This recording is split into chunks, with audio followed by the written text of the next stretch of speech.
could be like maybe 1 or 2 fish here. Oh, that's a good one, dude. That is definitely a good one. That's a bass. It's a big one.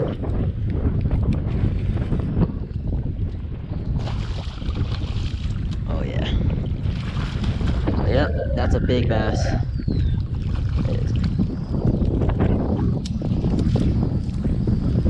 Woo! There we go, man. That's a big bass. Let's look at that. Choked the jig. Choked it. 4-4. Well, there it is.